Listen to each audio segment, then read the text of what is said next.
Welcome to Woodturning 150. This is the first of a series of advanced spindle work that follows after the Woodturning 101 series. In this case, we're going to take you through some of the things that have represented the most significant problems for new turners, using the tools to make beads, mastering the skew chisel, and we're going to add some other places we did not go in Woodturning 101. We're going to do some more end-grained work. We're going to do multi-axis. We're going to make finials, and we are going to specialize in using these tools until our skills are developed further. There is a handout for this. It's on my website right next to this video, and feel free to download it. And I would like you to subscribe so that you'll see all of the episodes in this. So welcome to Woodturning 150, lesson number 1. So here we are at the lathe. Before we get started, I wanted to substitute our standard 4-prong spur drive for what's called a safe drive. So we don't have prongs that dig in, but we have a circular cut. And so what we'll do is we'll place the piece of wood on this drive, bring up our tailstock in the normal manner, lock it down, and when I turn the lathe on, if I don't have that drive tight, I'll be able to stop and stall the piece of wood. So, more pressure on the tailstock gives higher drive. Why do I want to do this? If I'm working on a tool that I haven't got a lot of familiarity with yet, and there's a possibility of getting some catches, if this digs in, the wood stops moving, nothing flies off the lathe, nothing goes away. So as a result, it's a good, safe way to practice, especially with cuts that you're not familiar with or you've been getting some difficulty. So consider a safe drive instead of a standard 4-prong spur drive. Well, one of the things we want to do before we get started is be sure this is running nice and true. And while it looks pretty good, I'm still going to take my skew chisel and make a very light planing cut across here.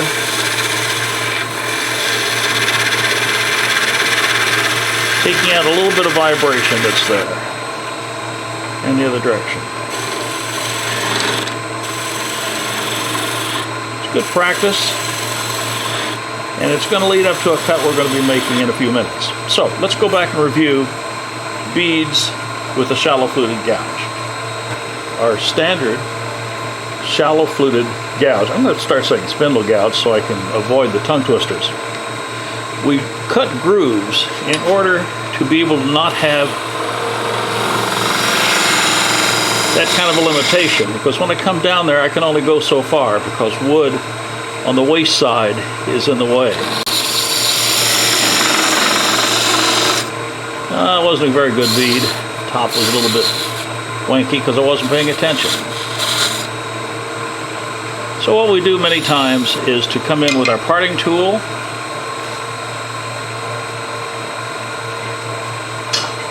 reach over and find it, and open up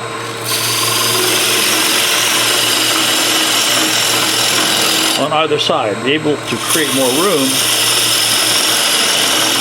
for our practicing and for our beads. Do a couple more.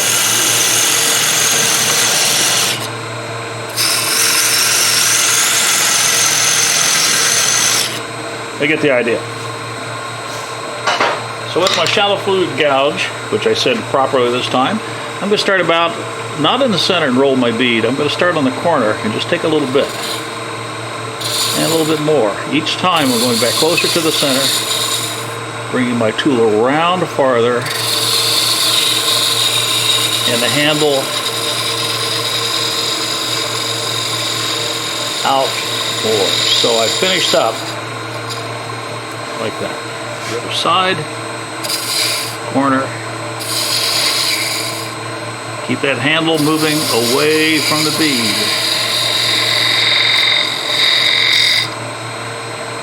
So, more practice. Keep doing practice cuts with your shallow fluted gouge. I'll set that down and show you the other version. This is very similar. You can see the difference. The detail gouge on the right has a much finer point, narrower flute, and the angle here is even more sharp. Purpose of which is to allow me to be able to make cuts into smaller and tighter areas. So if you have one of these, practice your beads with it also, because the technique is identical.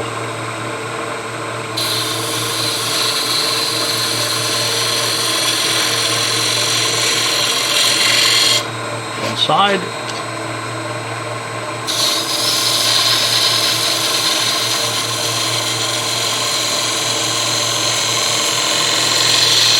The other side. Let me show it on the end cut here. Keeping the bevel in touch with the wood all the time as I roll the tool over, bring the handle around,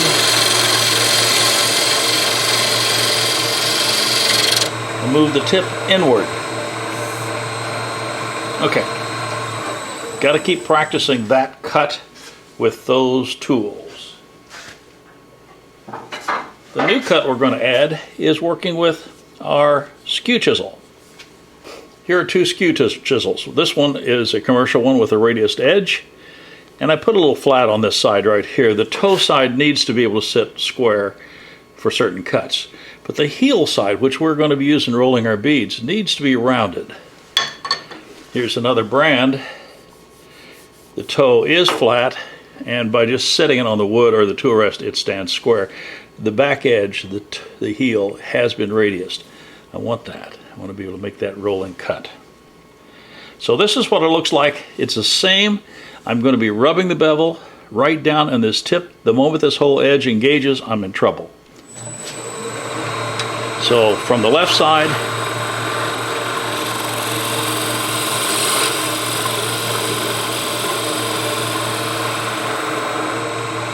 that's what the cut looks like.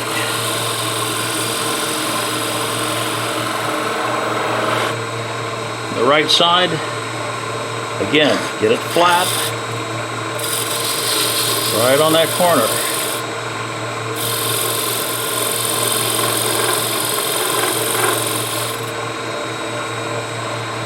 Need to practice. So again, the same idea, small corners, bigger cuts, each time turning the tool more, because we're keeping it in touch with the level of the wood, but the wood now is no longer horizontal. By the time I get done with this cut, that wood is going to be totally vertical.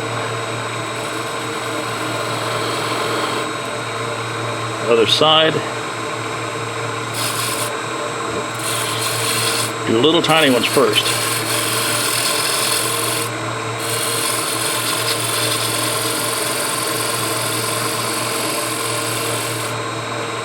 Now, the biggest problem you can have is getting a catch with this, and let me show you what that looks like. I am actually going to do it intentionally, right here.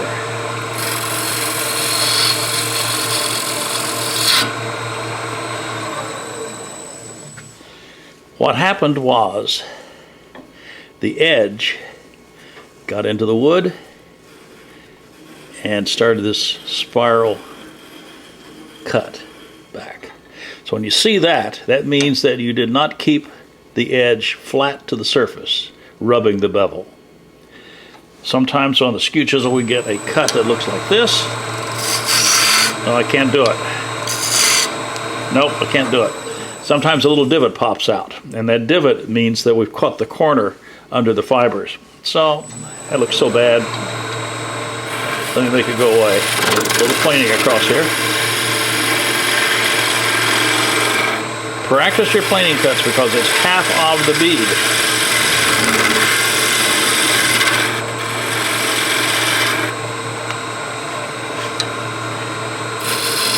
Just the corner. Just the corner. Ah, there we got it. What happened here is I did not turn the tool enough. As a result, the edge grabbed right there. So when you see a mark like that that turns into a spiral, it means the tool wasn't flat. The handle was probably raised a little too high, cut was taken a little too low, but it got the edge totally buried into the wood. Easy to clean up. In this case it is.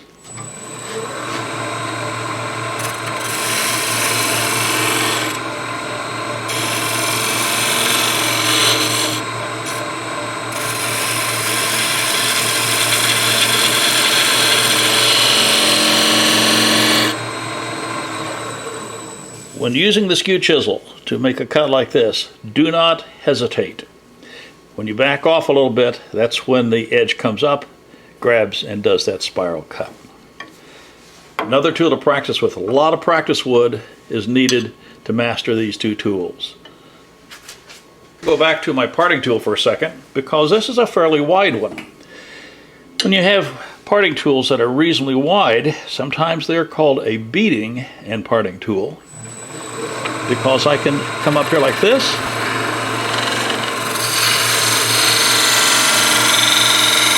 roll that tool over,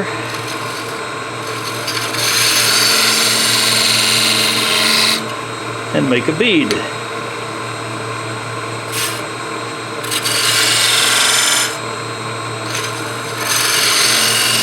Different widths, depending on how far you move the tool. But again, roll over. But because it has an edge shaped like that, it's going to have a limit of how deep it can go. I'm going to do another one, but before I do that, let me change the wood. That one is used up. Let's try another piece here. This is another piece of poplar. Get it back up between centers. I think we've got it on the point here. Yeah, there it is. Locked. Again, pressure. This is another way to make beads. And this is called a pyramid tool. There are commercial ones. This is one I've made myself. The commercial ones tend to be a little bit more blunt pointed. Creates a shorter edge. I like them at just a little bit longer point. Creates more surface on these three sides. This is 120 degrees between the three, and it's pointed on the edge. A lot of times it's used just for decorative marks, or places where a burning mark could be relayed, but I can use this to make a bead, and it works in a way that you wouldn't imagine. I'm going to go straight in and make the left side, and that establishes how deep it's going to be. Here's the right side. Now, to make the bead, I'm going to go back into this. I'm going to drop the handle and bring the blade around, and what it's going to do is literally from the bottom towards the top. Straight. Other side.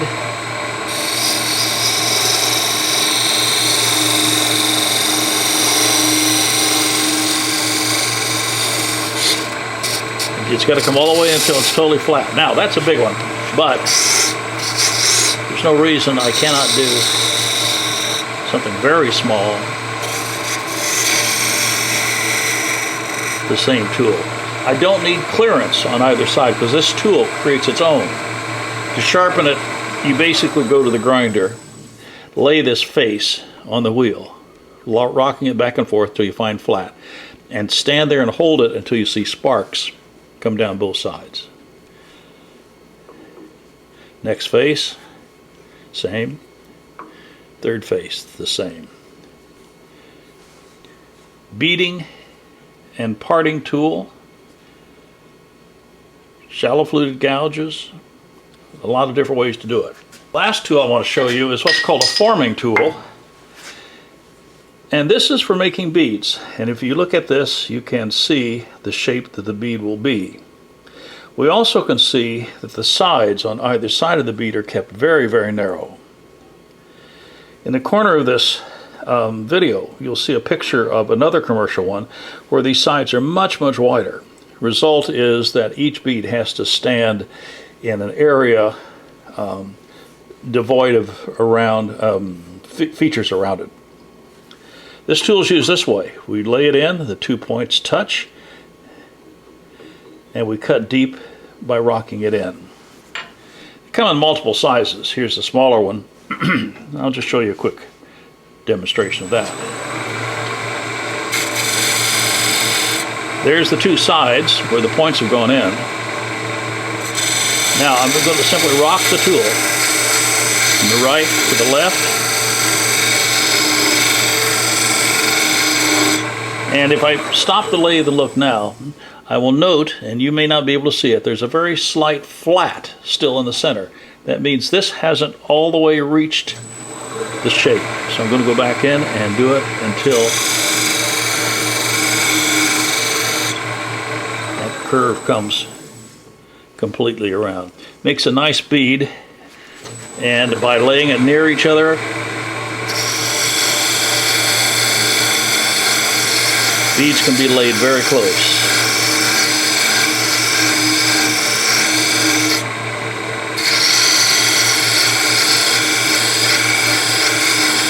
Rocking the tool. That's pretty hard to do with a standard spindle gouge or skew chisel. If you're able to do it properly, you can end up with effects like this. It's done with exactly that same tool laid out. So, for this video, get yourself a piece of wood, turn it around between centers, lay out, use your shallow fluted gouge, practice. Skew chisel, plane it away, mark off, rotate, and do some more beads. And then ultimately, I would suggest that you buy one of the pyramid tools, or make one. This is just a piece of 3/8 drill rod to which I have ground the 3 flats and put a handle on it. Hardening it would be nice, but not absolutely necessary. So, Woodturning 150, part 1 is about practice, just about practice. And in the next lesson, we will actually make a product. But the whole purpose of that one is to do it all with one single tool, and we'll do it with the skew chisel. We'll see you in the next lesson. Thanks for watching.